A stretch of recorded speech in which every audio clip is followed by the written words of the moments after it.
আমরা যেন মহারাজের কাছে ফেল না। কিছু একটা করতেই হবে। আমার মাথাটা গরম হয়ে যাচ্ছে। গোপালের মতন রাজসভার ময়লাকে যতক্ষণ না ফেলা যাচ্ছে ততক্ষণ আমার মাথা জ্বলন্ত কয়লা হয়েই জ্বলবে। পণ্ডিত মশাইয়ের মাথায় একটা বুদ্ধি আছে মন্ত্রী মশাই। আপনি যদি সেই অনুযায়ী কুচির কাজ করেন তাহলে বেটা গোপালের কপালে দুর্গতির সীমা থাকবে না। এই কি বুদ্ধি, কি বুদ্ধি? আপনি বরং এই ব্যাপারে পণ্ডিত মশাইয়ের সাথে একবার আলোচনা করে নিন। আমি চলি, কেমন? আমি চলি। হ্যাঁ হ্যাঁ, এসো এসো এসো এসো।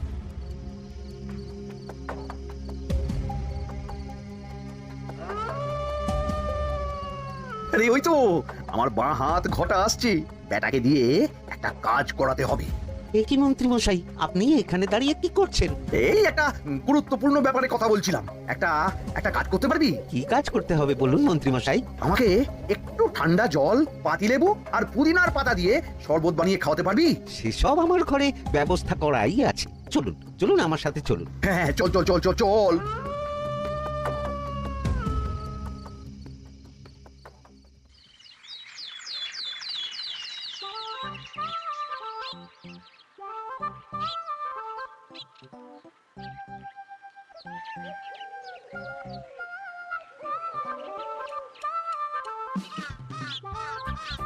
কি ব্যাপার পণ্ডিত, এত গুম মেরে আছো কেন? সকাল সকাল গিন্নি খুব বকেছেন মনে হচ্ছে। গিন্নির বাক্য সুধায় কান ভরে গেছে, আর কিছুই কানে ঢুকছে না। আরে দাঁড়াও দাঁড়াও পণ্ডিত, দাঁড়াও জ্যোতিষী। পণ্ডিত তো আমার কথা শুনতেই পেল না মনে হচ্ছে। তুমি তো দূর থেকে বলেছো, আমি তো বলেছি পাশ থেকে, তাতেও শুনতে পাইনি। কানের পোকা হলো নাকি? কি গো পণ্ডিত, ব্যাপার কি? কেমন বুঝছো? এ তো ভয়ানক কর্ণকোষ্ঠবদ্ধতার লক্ষণ। তুমি কচু বুঝেছো? আমার হয়েছে কর্ণগোপাল, তোমাদেরও হতো, কিন্তু তোমাদের দোকান কাটা বলে হয়নি। তুমি আমাদের অপমান করছো। তোমাদের অপমান বোধ থাকলে কোনো শব্দই কানে ঢুকতো না, শুধু একটাই শব্দ কানে বাজতো, গোপাল গোপাল গোপাল। এবারে রাজসভায় কিভাবে হেনস্থা হতে হলো মনে নেই? মহারাজ, একটা ভিক্ষা আছে। ভিক্ষার জন্য কৃষ্ণনগরের রাস্তাই সবচেয়ে উপযুক্ত জায়গা গোপাল, তুমি বরং সেখানেই যাও। মন্ত্রী, মন্ত্রী মশাই ঠিকই বলেছেন মহারাজ। যে যার নিজের জায়গা থেকে কথা বলে। কুকুর বলে ভৌ ভৌ, বেড়াল বলে মিউ মিউ, কাক বলে কা কা। মন্ত্রীর ভিক্ষার জায়গা কৃষ্ণনগরের রাস্তা, আর গোপালের ভিক্ষার জায়গা মহারাজ কৃষ্ণচন্দ্রের দুয়ার। বলো কি ভিক্ষা? বাড়িতে পুজো আছে মহারাজ, খরচা অনেক, কিছু ঋণ আবশ্যক। যদি 100 মোহর। ঋণ তোমাকে আমি দিতে পারবো না গোপাল। পুজো উপলক্ষে তোমাকে আমি 100 মোহর দিলাম। মহারাজ, আমিও ঠিক এই কথাটাই বলতে যাচ্ছিলাম। আমরাও তাহলে বাড়িতে পুজো করব। পুজোর জন্য আমাদের অনেক খরচ, তাই যদি।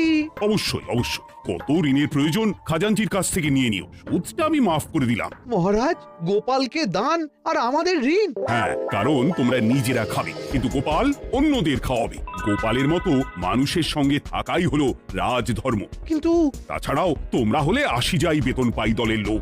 গত 1 বছরে তোমার কোন মন্ত্রণা দেশের কাজে এসেছে? পণ্ডিত কোন নতুন তত্ত্ব শুনিয়েছে? জ্যোতিষী কোনো অমোঘ ভবিষ্যৎবাণী করেছে?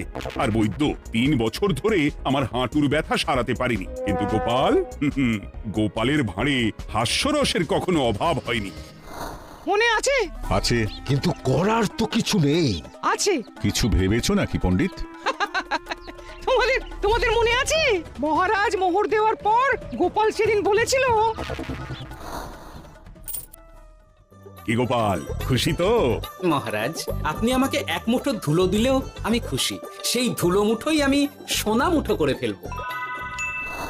মনে নেই আবার? একটু ঝেড়ে কাশো তো দেখি পণ্ডিত, কি ভেবেছো? যা হবে দেখতেই পাবে।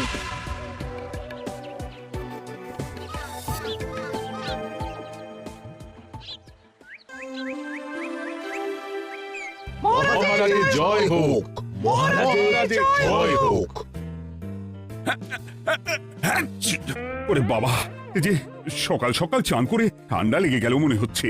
মহারাজ, মহারাজ, ওই কবি গান উপলক্ষে গত মাসটা আমি কৃষ্ণনগরের কোণে কোণে ঘুরে বেরিয়েছি। প্রজাদের মধ্যে একটা অসন্তোষ আমি লক্ষ্য করেছি মহারাজ।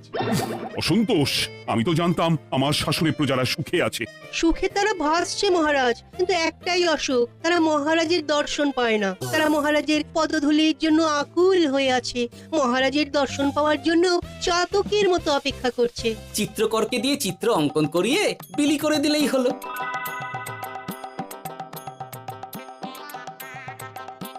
খুব ধুলো হয়েছে মহারাজ, কিন্তু এত ধুলো। কালকের ঝড়ে ঢুকেছে। ঝাড়ুদার,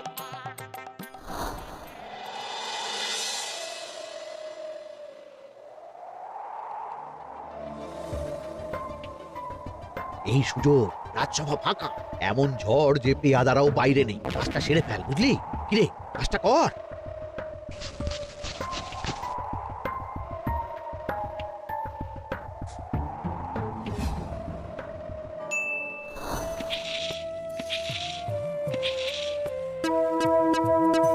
এত ধুলো! মহারাজ, কাল ঝড়টা বড় সাংঘাতিক হয়েছিল। তা বটে। আচ্ছা গোপাল, তুমি বলেছিলে মহারাজ তোমাকে এক মুঠো ধুলো দিলেও সেটা সোনা হয়ে যাবে। এখনো সেই কথাই বলছি। মন থেকে বলেছিলে না মহারাজকে তেল দেবার জন্য? তেল দেওয়ার দায়িত্বটা তো আপনি নিজের কাঁধেই নিয়ে ফেলেছেন। আমি যা বলি সত্যি বলি। আজ যদি এই 4 ঝুড়ি ধুলো মহারাজ তোমাকে উপহার দেন, তখনও একই কথা বলবে? নিশ্চয়ই। মহারাজ, গোপালকে এই 4 ঝুড়ি ধুলো দেওয়ার হুকুম হোক। কি গোপাল, আমি তোমাকে যদি এই ধুলো ঝুড়িগুলো দিই, তা থেকে সোনা আসবে নাকি? আসবে মহারাজ, মোহরের বস্তা আসবে। যদি না আসে, আপনি বলুন। তোমাকে কৃষ্ণনগর ছেড়ে চলে যেতে হবে। রাজি? আর যদি আমি পারি, তাহলে আপনাকে এই মন্ত্রীর চাকরি ছেড়ে দিতে হবে। কি রাজি? কি মন্ত্রী রাজি? রাজি। গোপাল রাজি মহারাজ। আচ্ছা, আর কেউ মন্ত্রীর পক্ষে বাজি ধরেছেন নাকি? হ্যাঁ, আমি আমি আমি আমি ও গোপাল এবার যে মরণ কুয়োতে ঝাঁপিয়েছে, সেখান থেকে আর উঠে আসতে পারবে না। পুরো থেকে ওহরের বস্তা আসবে। এ হচ্ছে ওই গোপালের উন্মাদ রোগের শুরু। দেমাক দেমাক, মহারাজের পিঠ চাপড়ানি পেয়ে পেয়ে গোপাল ভেবেছে যে ও সব কিছু করতে পারে। এবার শুধু সেই দিনকার অপেক্ষা, যেদিন গোপালকে উল্টো গাধায় চড়িয়ে কৃষ্ণনগর থেকে বার করে দেব। এতটা নিশ্চিন্ত হবেন না মন্ত্রীমশাই। গোপাল গোপাল কিন্তু হালকা কথা ছুঁড়ে দেওয়ার লোক নয়। কি বলতে চাইছো পণ্ডিত? ওই 4 ঝুড়ি ধুলো থেকে মোহরের বস্তা আসবে? না, তা বলছি না, অন্য জায়গা থেকেও তো মোহরের বস্তা আসতে পারে। তার সঙ্গে ধুলো মিলিয়ে দিলেই কেল্লা ফতে। গোপালের নিশ্চয়ই কোনো পরিকল্পনা আছে। গোপালের সব পরিকল্পনার গোড়া মেরে রেখে দিয়েছি পণ্ডিত। ঘটা আছে গোপালের পেছনে, আর ঘটা আছে গোপালের বাড়ির পাহারা। লুকিয়ে কিচ্ছু করতে পারবে না। আরে ওই তো বটা আসছে। বেল্লিক, উল্লুক, তোকে আমি জল বিছুটি দেওয়াবো। গোপালকে ছেড়ে চলে এসেছিস কেন? ছেড়ে আসবো কেন মন্ত্রী মশাই? গোপালকে ওর বাড়ির সামনে ছেড়ে এসেছি। ওখানে তো ঘটা আছে। বড্ড ঘুরিয়েছে বেটা। কোথায় কোথায় গিয়েছিল গোপাল? 4 ঝুড়ি ধুলো নিয়ে বেটা বাড়ির উল্টো দিকে হাঁটা দিল। চললাম পিছু পিছু। যাচ্ছিল কোন দিকে? নদীর দিকে। কিন্তু গোপাল দাঁড়ালো যদুর বাড়ির সামনে। এই যদু হলো সেই লোক যে লোকজনের বাড়িঘর কেনা বেচা করে আর লোক ঠকায়। আগে রাজধানীতে থাকতো। বেটা রাজধানী থেকে এই কৃষ্ণনগরে পালিয়ে এসেছে, এখানেও লোক ঠকাচ্ছে। কিন্তু বেটা এত চালাক যে কিছুতেই ধরা যাচ্ছে না। এইরকম লোককে ধরাচ্ছে হাতে রাখা ভালো নয় কি মন্ত্রীমশাই? সে তো জানি, কিন্তু ওর ওপর মহারাজের কড়া নজর আছে। এখন ওর সঙ্গে সম্পর্ক রাখা খুব ঝুঁকি। যাই হোক, তারপর? হ্যাঁ, তারপর যদু, যদু রে। গোপাল খুড়ো, আরে তুমি এখানে কি করছো? দেখতেই তো পাচ্ছিস ধুলো। তবে যে সে ধুলো নয়, মহারাজ কৃষ্ণচন্দ্রের পদধূলি। শুনিসনি বোধহয়, এখন কৃষ্ণনগরে সবচেয়ে বেশি চাহিদা মহারাজের পদরেণুর। আচ্ছা, মহারাজের পদরেণু নিয়ে যাচ্ছ কোথায়? এই ছোট ছোট পুলিন্দায় ধরে কৃষ্ণনগরের প্রত্যন্ত জায়গায়, যেখানে প্রজারা মহারাজের সাক্ষাৎ পায় না, সেখানে বিক্রি করব। তোমার কি মাথা খারাপ? এর ধুলো বিক্রি হবে?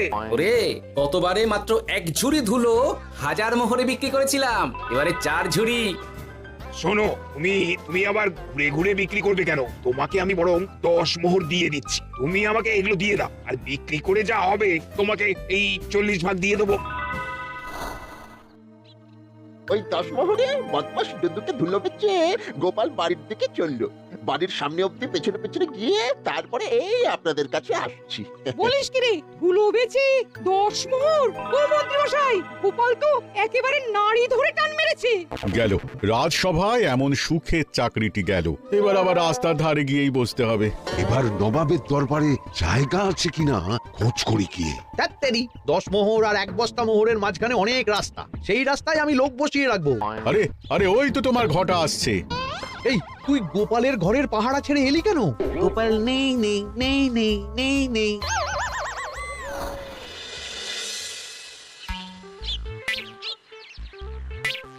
আরে ভয় পেলি নাকি? না না না না না, ভয় পাবো কেন? শোন, তোকে পেয়ে আমার খুব ভালো হলো বুঝলি। তোকে আমার একটা কাজ করতে হবে। বলো বলো। আসলে বুঝলি, আমার না গিন্নিকে নিয়ে তার বাপের বাড়ি যাওয়ার কথা ছিল, কিন্তু হঠাৎ বিশেষ কাজে আমাকে খামবাজে চলে যেতে হচ্ছে। এখন আমি গিয়ে গিন্নিকে বললে বুঝতেই পারছিস কুরুক্ষেত্র হয়ে যাবে একেবারে। তাই আমি কাউকে খুঁজছিলাম যে আমার বাইরে যাওয়ার খবরটা আমার গিন্নিকে গিয়ে দেবে। তুই পারবি বাবা ঘটা? ওরে বাবা, আরে আরে আরে, ভয় পাস না, তোকে গিয়ে মুখে কিছু বলতে হবে না। এই নে এই নে, এই চিঠিটা আমার বউকে দিবি। কৃষ্ণনগর ছেড়ে চুপি চুপি চলে যাচ্ছি, চালাকিটা দেখেছেন? ওসব চালাকি আমি তুড়ি মেরে উড়িয়ে দেবো। কি করবেন? চারিদিকে আমি অশ্বারোহী গুপ্তচর পাঠাচ্ছি, গোপালকে কোনো চালাকি করতে দেব না।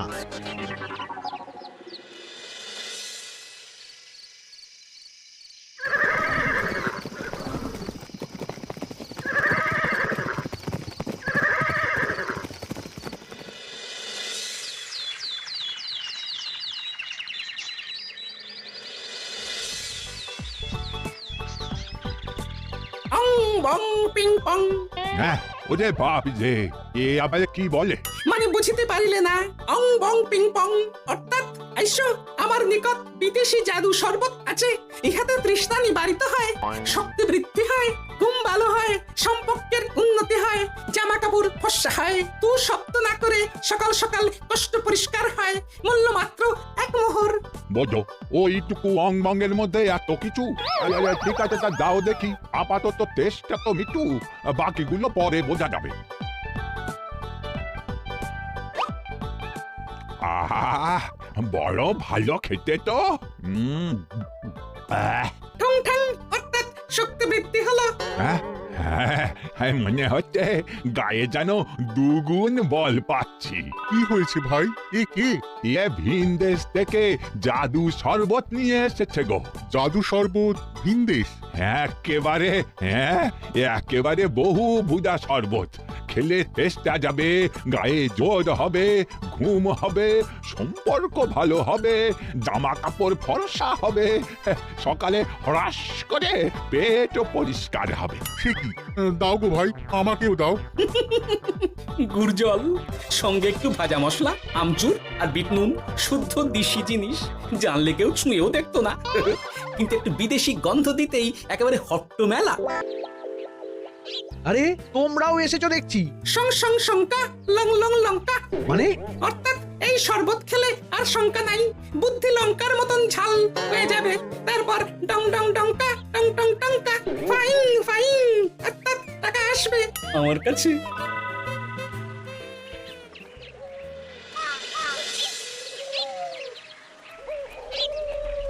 ঝপ ঝপ ছপাং, ভট ভট ফটাং, অর্থাৎ কুয়াকে দৌড়িয়েছো কেন?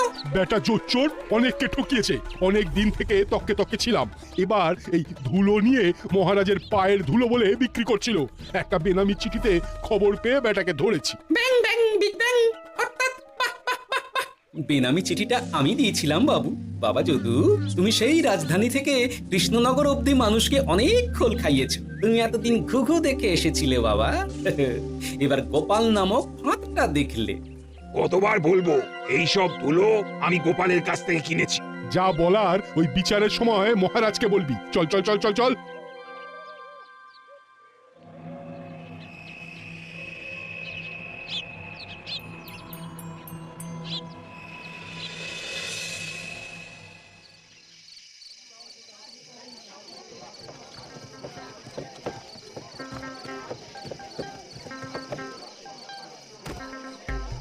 ঝন্টু মন্টু ননাঙ্কু।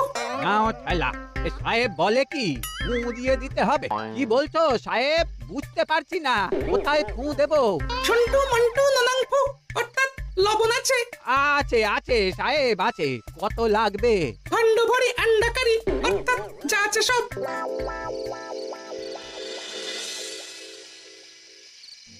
ব্যাস, মোটামুটি আশেপাশে সব দোকানের নুন এখন আমার জিম্মায়। এবার আসল মজা শুরু হবে।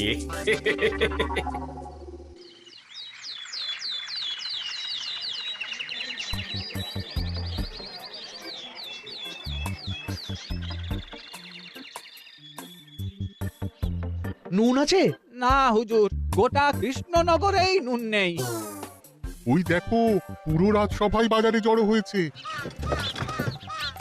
সন্টামনা সন্টু মন্টু, এ আবার কি বলছে রে বাবা? সন্টামনা সন্টু মন্টু অর্থাৎ জনগণ শ্রবণ করুন, নান্টু কান্টু নুন কিনবেন, আন্টু আন্টু আসুন আসুন। আমার আমার এক সের নুন লাগবে সন্টু অবশ্যই 100 লবণ 10 মোহর। এক সের 10 মোহর 10 মোহর লইবেন না লইবেন না? না নেব না উত্তম উত্তম গান্ডা পিণ্ডে টিসুম টিসুম অর্থাৎ তাহা হইলে নুনের বদলে গৃহিণীর প্রহার ভক্ষণ করুন। আমাকে এক সের নুন দিন। আমাকেও নুন ছাড়া বাড়ি ফিরলে গিন্নি ঘর ছাড়া করবে আমাকে শুনলাম কৃষ্ণনগর থেকে নুন উধাও। আছে মহারাজ আছে, কৃষ্ণনগরের সব লবণ আমার নিকটে আছে। 110 মোহর। এত দাম? দামটা হবেই মহারাজ, লবণ ছাড়া রান্না কেমন হবে ভাবিয়া দেখুন। ঠিকই বলেছ, রাজপাকশালেও তো রান্না বসেনি। 100 সেরের মতন রাজপ্রাসাদে পাঠিয়ে দাও। 1000 মোহর দিয়ে দাও।